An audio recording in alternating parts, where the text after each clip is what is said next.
Right. And you talked about the danger and the risk, and that is a real thing, right? Both in the schools where the students are, maybe not very mindful, uh, quite inexperienced, of course, and maybe too enthusiastic sometimes. But also in industry, when some of these students who are trained already, but with little experience, go out to work subsequently, and industrial safety, of course, is a big thing in those days. How much emphasis was given to safety and risk in the workshops? I would say it was paramount. It was because of safety and the fear of injury to students that kind of prevented the learning process. I think we could have done better if this was that. For example, if there was a specific subject for maybe a few weeks about safety, occupational health, and safety aspect, I think they would have helped us a lot, because I would recall often in the when working with these machines, um, the technical teachers were very agitated Mm. because they would be seeing students. I mean, you have students strewn all over the shop, four corners, right? The workshop. They will be using the drilling machines. They will be using the lathe. They will be using milling machines. They will be using maybe the grinding machines, and we are not wearing a safety glass, Mm, mm. and that is a must. So often we are, you'll hear screams like, "Where's your safety? Where's your safety glasses?" And of course, later on, there wasn't enough to go around, so they Mm. gave us safety um, mask, literally a mask that, like for diving, it covers your whole eyes. It's safe because the lenses, could will protect the eyes and all that. But it is so uncomfortable so often, and those workshops are not air conditioned at all.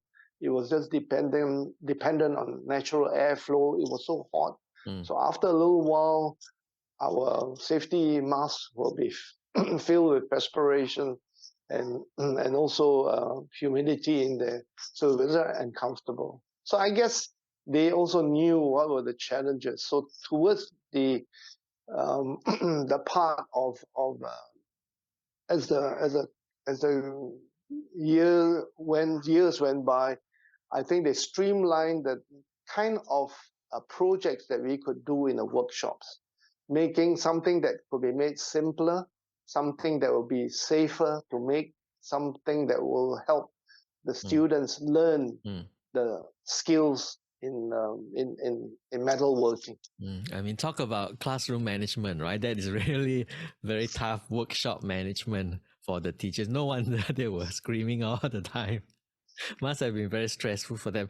But how was it for you as a student in the workshop? The, probably didn't share those worries and anxiety of the teachers. How do you remember the workshop?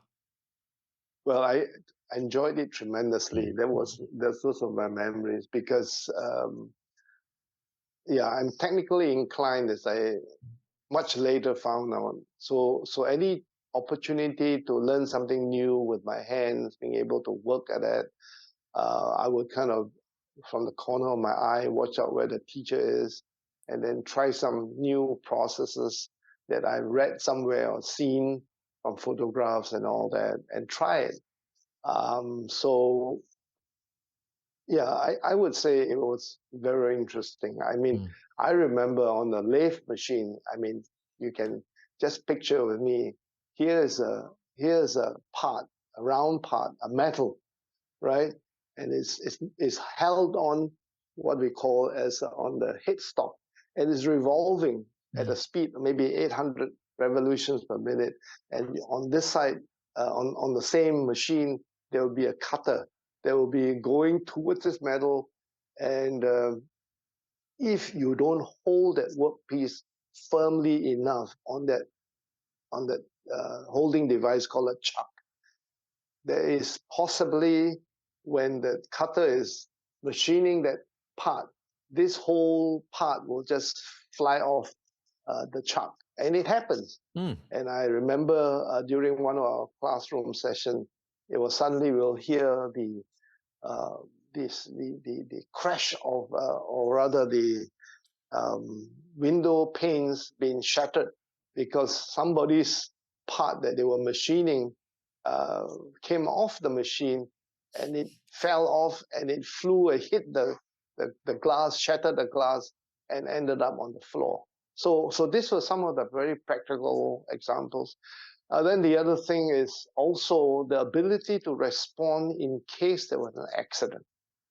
I mean, small accidents like cuts and all that. Of course, they have a first aid kit, and I still remember going to the first aid kit very often. It was empty, whether it was iodine or flavin solutions.